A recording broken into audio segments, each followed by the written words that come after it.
Dzień dobry, witam serdecznie na kanale Kia Oczami Doradcy. Dzisiaj nowa Kia Seltos, czyli drugi najchętniej wybierany model marki Kia na świecie, wchodzi do Europy. Zapraszam na film z jazdy testowej, prawie 5000 km. Zapraszam do oglądania.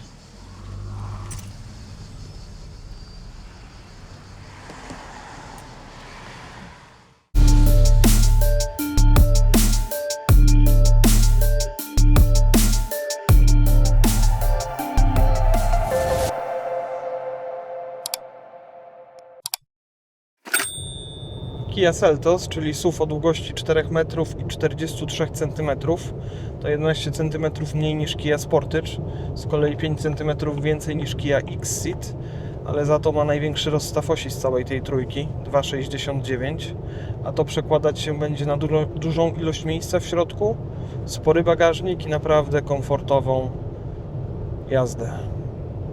Póki co 1.6 turbo, 180 koni, 265 Nm momentu obrotowego i przyspieszenia od 0 do 100 na poziomie 8,8 sekundy. Do wyboru z manualną skrzynią biegów i napędem naprzód. Jako opcja 1.6 turbo 180 koni z automatem 7 DCT z napędem naprzód bądź z napędem na 4 koła. No a pod koniec roku do gamy silników spalinowych dołączy hybryda 1.6 GDI 154 konie, chociaż te dane są jeszcze w trakcie homologacji, z napędem naprzód i jako opcja hybryda z napędem na 4 koła, gdzie napęd na 4 koła realizowany będzie za sprawą silnika elektrycznego z tyłu, czyli stały napęd naprzód, do tego silnik elektryczny napędzający tylną oś i moc układu napędowego około 178 koni mechanicznych. Wersja X-Line, czyli pełna konfiguracja. Mamy tutaj komplet systemów bezpieczeństwa, system hamowania autonomicznego z wykrywaniem pieszych pojazdów, rowerzystów, dwupoziomowy aktywny asystent pasa ruchu, czujniki parkowania przód-tył, czujnik martwego pola z opcją korekty toru jazdy w razie ryzyka kolizji, monitoring ruchu poprzecznego pojazdów podczas cofania z opcją zatrzymania, kamerę 360, blind spot view monitor, czyli obraz z kamer pod lusterkiem jako obraz z martwego pola. To fajne. I muszę powiedzieć, że w Rzymie to jeździ się zdecydowanie inaczej. I te wszystkie pikacze naprawdę się przydają. Ale i tak oprócz tego trzeba mieć oczy dookoła głowy. Oczywiście te kamery tutaj nie mogą zastępować lusterek, a lusterka są duże, dobra widoczność, wygodny fotel, dobra pozycja i naprawdę dużo miejsca w środku. I ku mojemu zaskoczeniu bardzo pojemny bagażnik. Na papierze 483 litry, więc o jakieś 100 litrów mniej niż Kia Sportage, natomiast za sprawą regulowanej kanapy wydaje mi się, że ten bagażnik jest taki, bym powiedział, bardziej ustawny i bez większego problemu tam się spakowaliśmy, zmieściliśmy i nawet widzę tylną szybę w lusterku.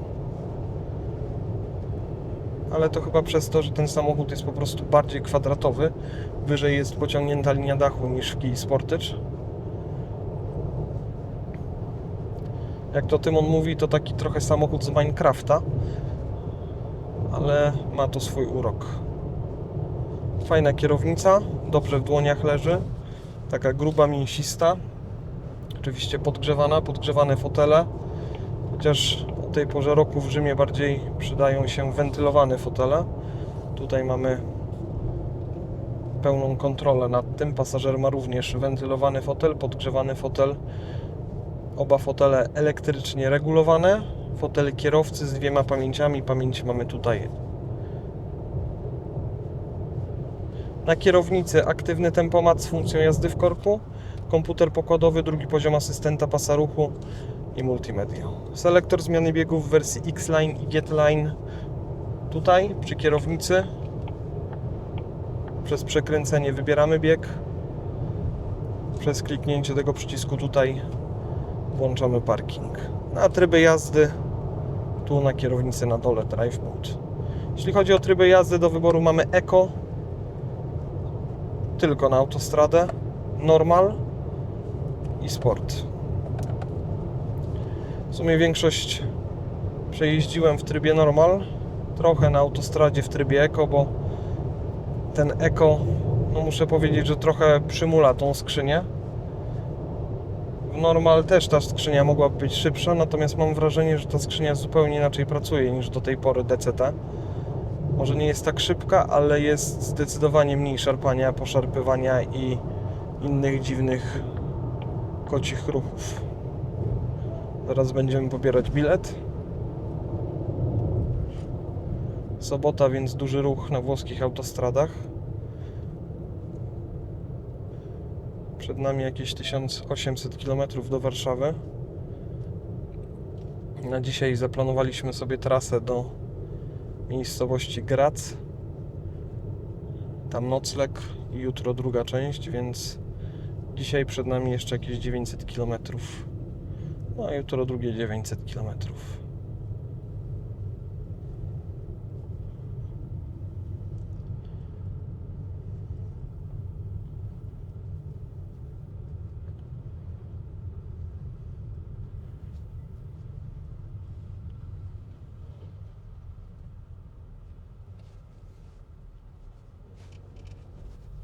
Kia Picanto przed nami z instalacją gazową.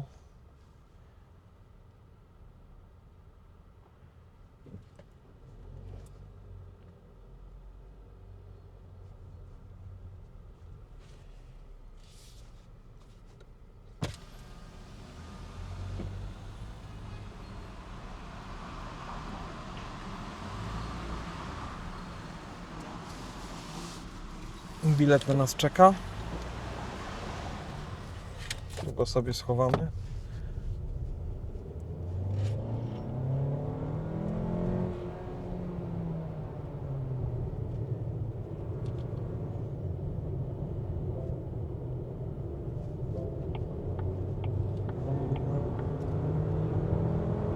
I cyk stówka.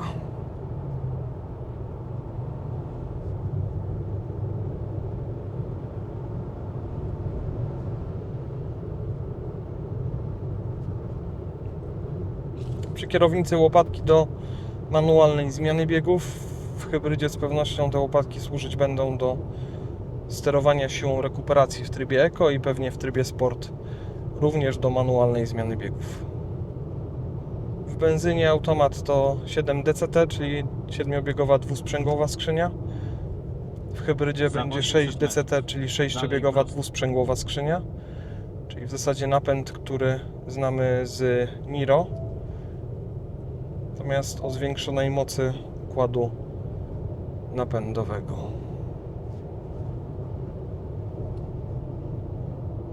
Bezprzewodowe CarPlay, bezprzewodowe Android Auto.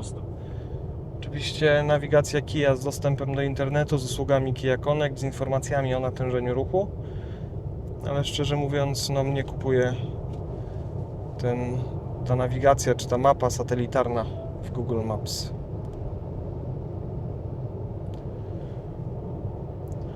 A skoro Android Auto bezprzewodowe, to tu mamy indukcyjną ładowarkę.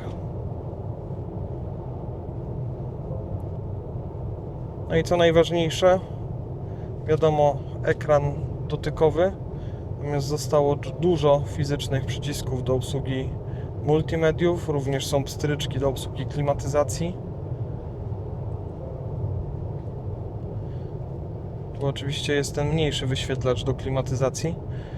Niektórzy narzekają, że zasłania go kierownica, no inaczej tego się nie da zrobić, albo mamy wyświetlacz, który zasłania kierownicę i mamy ciągłość zegarów pod jedną taflą szkła, albo robimy przerwę i wtedy kierownica nic nie zasłania, ale z perspektywy pasażera nie mamy ciągłości zegarów. Więc ja wybieram tą opcję, tym bardziej, że to co najważniejsze, czyli temperatura, widzę nad kierownicą, więc nie ma z tym żadnego problemu.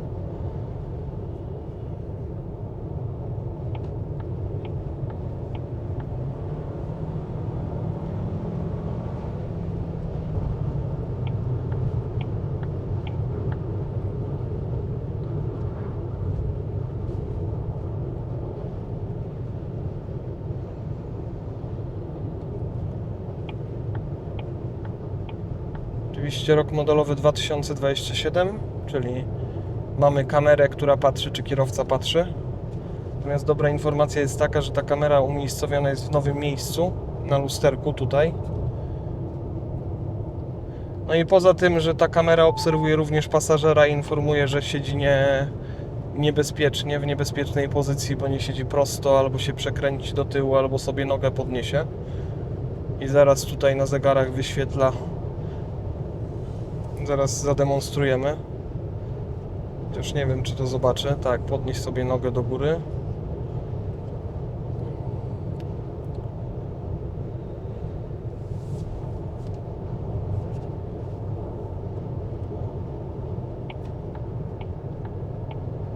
Albo i nie zademonstrujemy może. Ale kilka razy taki komunikat widziałem na zegarach, że pozycja pasażera niebezpieczna, proszę siedzieć prosto. To jest denerwujące, natomiast to, że ona patrzy, czy ja patrzę, to już chyba do tego stopnia to dopracowali, że nie ma dramatu.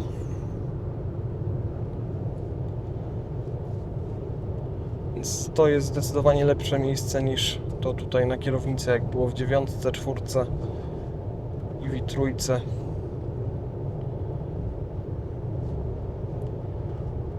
No i oczywiście head-up display na szybie, czyli wszystkie najważniejsze informacje w zasięgu wzroku, również informacje o fotoradarach i również informacje o... Myślę, że tego nie złapiesz teraz z kamerą. I również informacje o odcinkowych pomiarach prędkości i średniej prędkości z odcinkowego.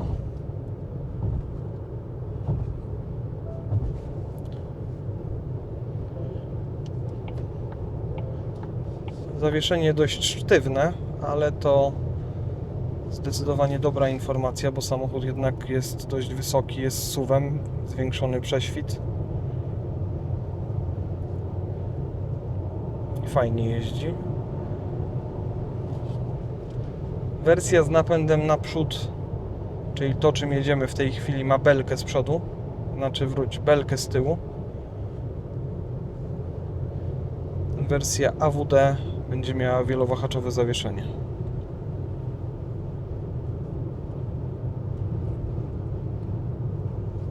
Ale szczerze mówiąc, gdybym nie przeczytał tego w cenniku, w katalogu, w prezentacji produktowej, to chyba bym tego nie wyczuł nawet. Może to zasługa dużego rozstawu osi.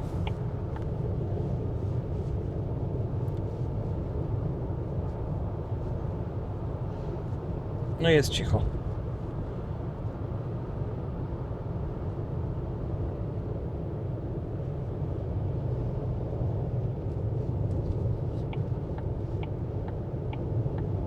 To jest super.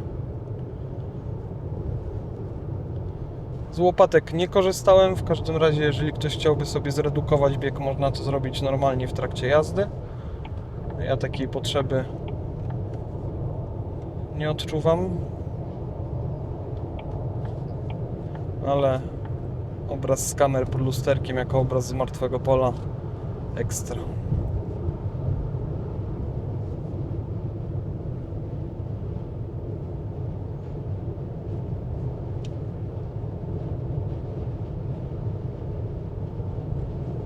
Tu na zegarach oczywiście informacje z asystenta pasa ruchu i z czujnika martwego pola, plus u góry i na zegarach na head-upie również mamy informacje, wskazówki z nawigacji, również tej googlowskiej.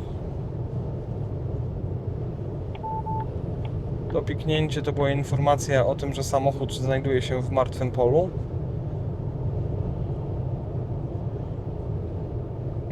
Ale nie było ryzyka kolizji, więc pozwolił mi ten pas zmienić bez żadnego problemu. No oczywiście z tymi systemami wsparcia kierowcy, systemami bezpieczeństwa, to jest tak, że zawsze finalną decyzję i decydujące zdanie ma kierowca, czyli nawet jeśli system zacznie hamować, bo wykryje przeszkodę, czy będzie jakieś ryzyko kolizji, to finalnie kierowca ma. Jeśli doda gazu, to system oczywiście odpuści. No i tak samo jest z asystentem pasa ruchu. Jeśli kierowca nie wrzuci kierunku, a trzeba będzie zmienić ten pas, może nie teraz na zakręcie, ale za chwilę Wam to pokażę.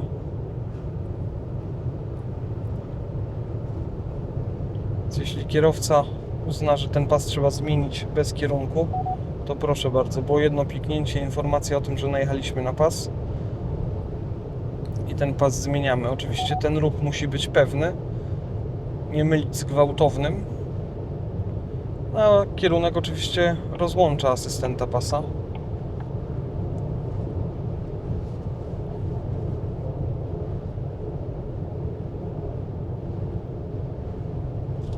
Zobaczcie. Robi to płynnie, pewnie, precyzyjnie. Oczywiście jest powiadomienie o tym, że trzeba trzymać dłonie na kierownicy.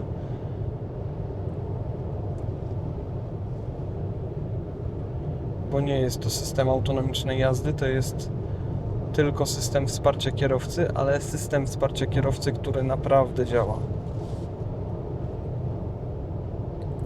Fajna ta kierownica. Mięsista, dobrze w dłoniach leży.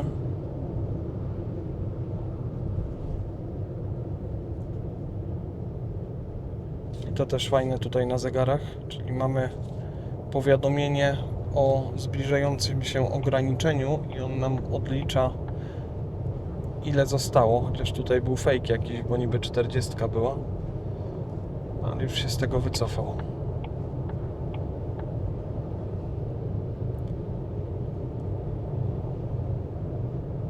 A tutaj informacje o zagrożeniu w martwym polu. O, było. Pozycja siedząca pasażera jest niebezpieczna, no już zgasło. Proszę siedzieć prosto. Próbowałem już nawet zakleić tą kamerę. No i da się to zrobić. Ale niestety jak ją zakleimy, to oprócz tego, że pojawia się tutaj wykrzyknik i oczko na żółto, to byłby mały problem. Natomiast wyłączenie tej kamery, zaklejenie tej kamery powoduje wyłączenie asystenta pasa ruchu. Więc znaleźli sposób na to, żeby tej kamery nie zaklejać.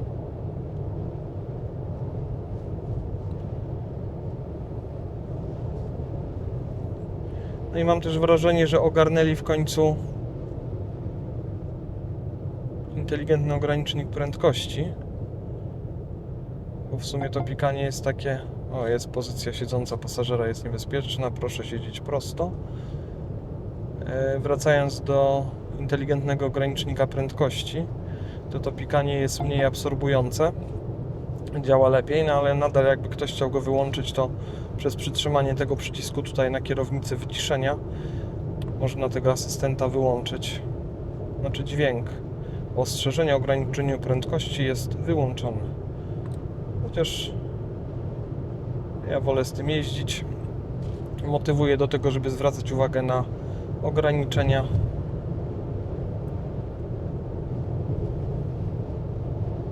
Jednak no jest sporo fotoradarów.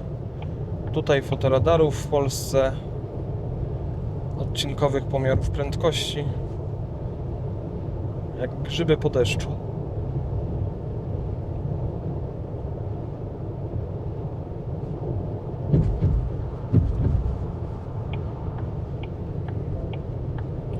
Oczywiście aktywny tempomat z funkcją jazdy w korku, czyli działa do zatrzymania. Tym przyciskiem tutaj włączamy, tym pstryczkiem góra-dół ustawiamy prędkość, tym tutaj ustawiamy odległość do samochodu poprzedzającego. Ten aktywny tempomat na autostradzie ma również Highway Driving Assist 2.0, czyli asystenta autostradowego, czyli w trybie aktywnego tempomatu on może po pierwsze sam dostosowywać prędkość, po drugie sam zmieniać pas. Trzeba trzymać dłonie na kierownicy oczywiście. To znowu nie jest system autonomicznej jazdy. Ta zmiana pasa ruchu musi być zainicjowana przez kierowcę. Może zaraz Wam to pokażę. O!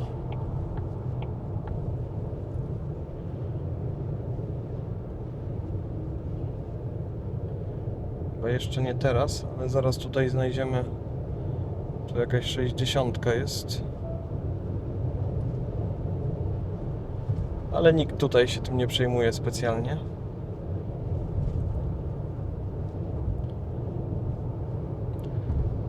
W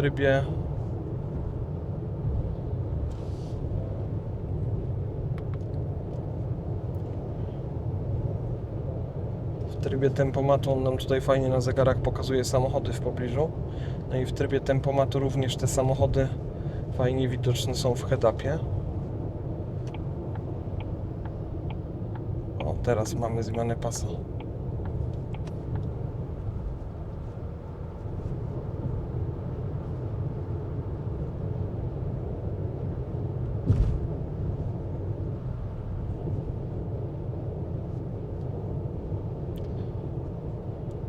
Piękna Kia Picanto przed nami. Muszę powiedzieć, że dużo tych maluchów w Rzymie, bardzo dużo.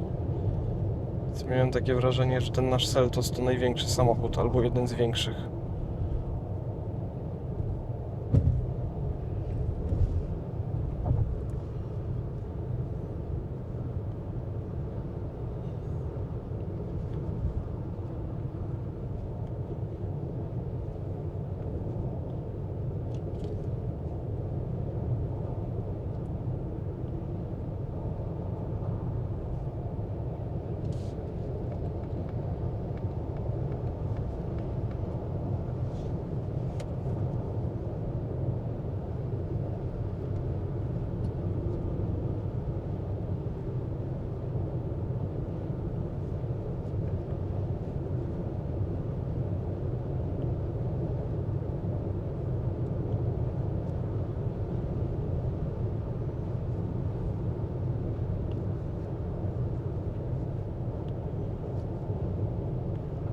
W sumie to chyba nadal jest 60.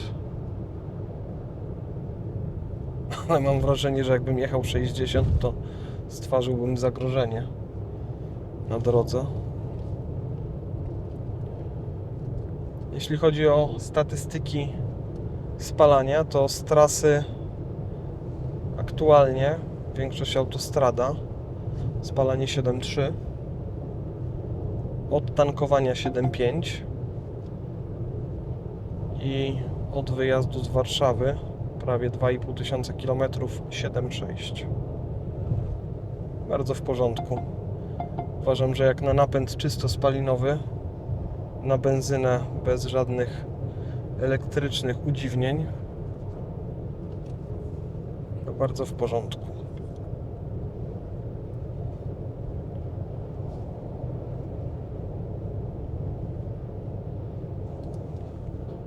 No tam head up.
Aktywny tempomat z funkcją jazdy w korku.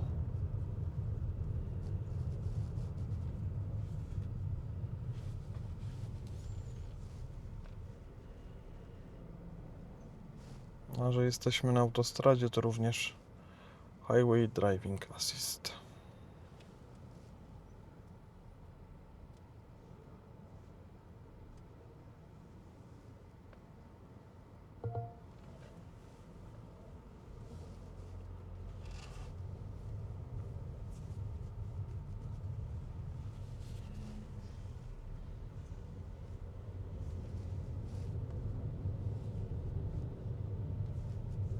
Spalanie 6,9.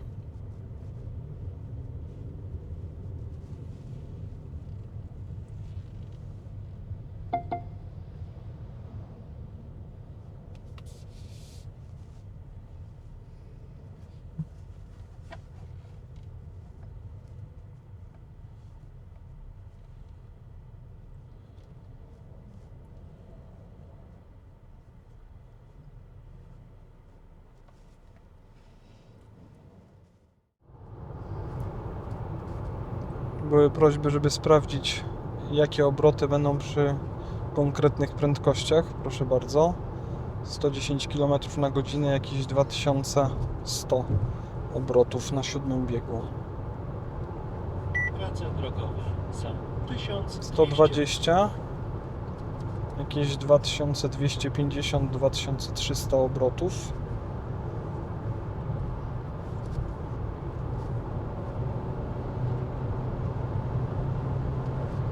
140. To jest jakieś 2600, 2700.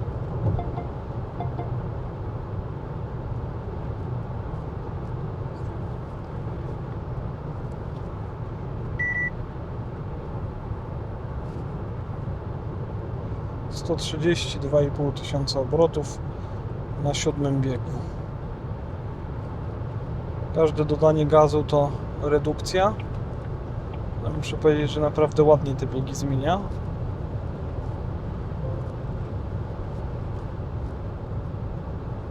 No i jest zdecydowanie lepsza kultura pracy tej skrzyni względem nawet Key Sportage z automatem 7 DCT. Coś tutaj się ewidentnie zmieniło.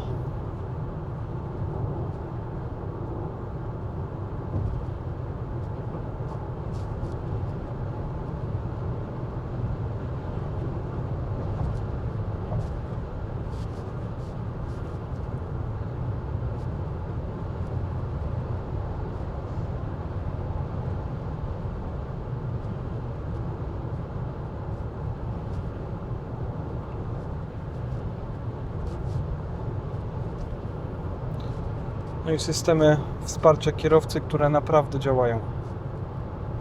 Spalanie.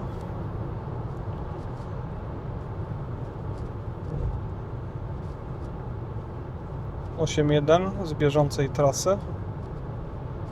Od tankowania to samo. I z prawie 4000 km 7,4.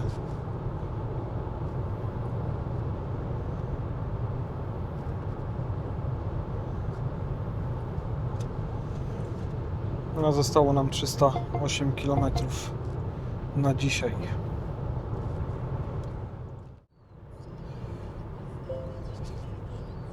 Mamy to. Dzisiaj 860 km na 3 postoje, więc pewnie jakbyśmy jechali samochodem elektrycznym, wyszłoby na to samo. A tutaj statystyki. 7,3 z bieżącej trasy, od tankowania, 7,4 z 4165 km. rozpoczęcie pomiaru prędkości. Nieźle.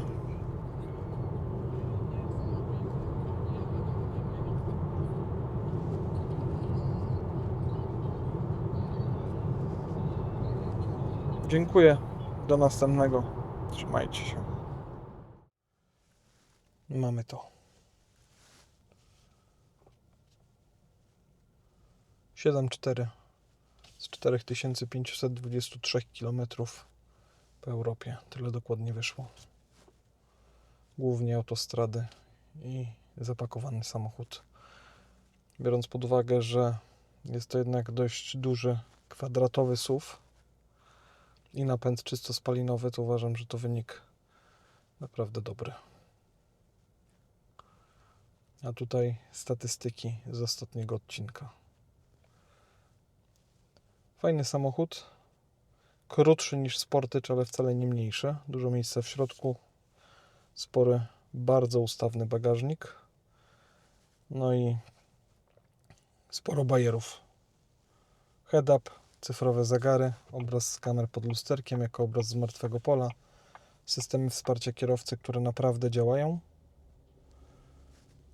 Mam wrażenie, że mocno zmienił się również automat. Pewnie to głównie oprogramowanie. Ale na pewno inaczej zmienia biegi. Bardziej powiedziałbym, że przyspiesza z obrotów niż z momentu obrotowego. To dobra informacja dla sprzęgieł z kolei. Wygodny fotel. Fajna kierownica. Dobrze w dłoniach leży. No i masa bajerów. Na dzisiaj tyle. Dziękuję. Do następnego. Trzymajcie się. Kia. Movement that inspires.